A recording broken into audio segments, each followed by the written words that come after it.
If you want to make the right play every time, watch how these pros read their primary and secondary defenders at each level of the defense to create an advantage for themselves or their team. Siakam has the advantage on low. Halliburton picks it out. McConnell nails the three. This clip, I think, to a lot of eyes, can be seen as very basic, but there's several things here for the basketball student to pay attention to and to learn from, and for basketball teachers to teach through. All right, so first thing is, Halliburton here is going to use a little bit of cleverness / manipulation, and then play right into one of our biggest concepts that basketball is a game of opposites. So you see here, he calls up to his right hand what looks like a screen. Now, no one is coming. No one comes. But the defender, doesn't even look back, but he knows, because Halliburton said, come up right. He starts to press up as if there's going to be a screen. Because he presses up, he's able to just blow by straight to the left. So now we have a shoulder read. We've already got advantage basketball in play here at a high level one. He comes downhill. Now look at the spacing here on the 45, and look at the spacing here on the strong side corner. This allows all this to happen. What I mean by this happen is the defender has to have a hard rotation to give a chest read at level 2. McConnell lifts a little bit to create the window. Halliburton now makes a very easy pass. Now we have a stunted closeout to where McConnell, in his posture, peeks and looks.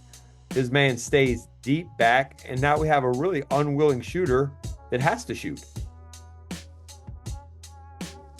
From last year, but they're actually on par with what he was. So what we have here is an on-ball screen that gets Grayson Allen a built-in shoulder read at level 1, and he attacks downhill inside the pressure point.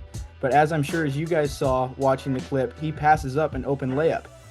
Though it was obvious on film, this is a common mistake players have, because we don't have the mindset of playing through shoulders and attacking the rim until a chest is shown, and this is because we haven't taught that mindset or built the habit in practice. So what should happen here is Grayson Allen should continue his line of attack inside the pressure point and play all the way to the rim until a chest is shown, or if not, take the layup at the rim.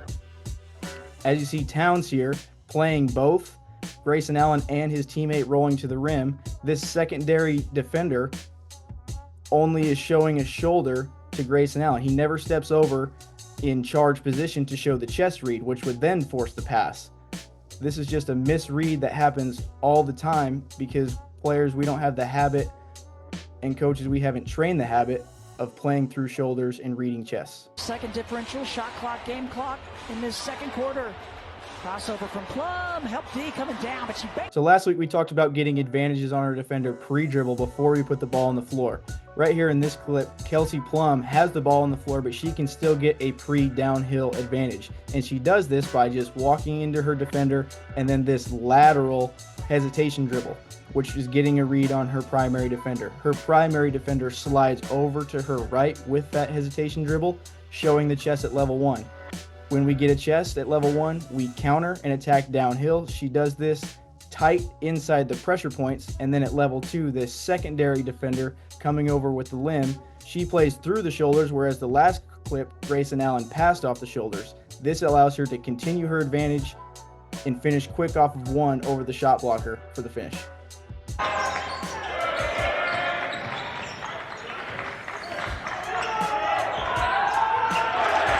All right, so here's another one of our college kids out in Ohio. He's gonna make that space read of his primary defender here at level 1. He's gonna take him downhill. So you're gonna get shouldered all the way, and he's gonna feel that man come off and start to chest at level 3. That's his first counter. Gets back to a shoulder read here, and he's gonna land on 2 with the pointed shoulder, and then immediately put pressure on the defender by faking. Now, if you see here, when he stops, he's really neutralized at level 2. Right, so if I just stop the clip here, you see that there's 4 people guarding the ball. These 2 are physically guarding the ball, and then these 2 guys are guarding the ball at their attention. This is obviously a shooter out in the corner because 45 is sticking home. If I just stop this clip here, you would think, well, he's probably going to kick it out. Someone's going to come out to the 45 or higher to just get their offense restarted. But because Bryce knows how to play on 2 feet, play with angles and control, he's able to fake and then footwork into a stretch finish with his weak hand. And coaches, this is another moment where we talk about how help side is not a destination, it's a call to action. Because even though Bryce is going to stretch finish here with his left, But here, strong side, because the ball's in his left, we're open here at the 45 and we're open in the corner. 12 and his defender here, neither make a decision. So Bryce could have kicked out. We could have played advantage basketball off the kick out, but he also has an uncontested finish, though it took time and a little bit of patience. We have an uncontested finish at the rim with 4 people guarding him.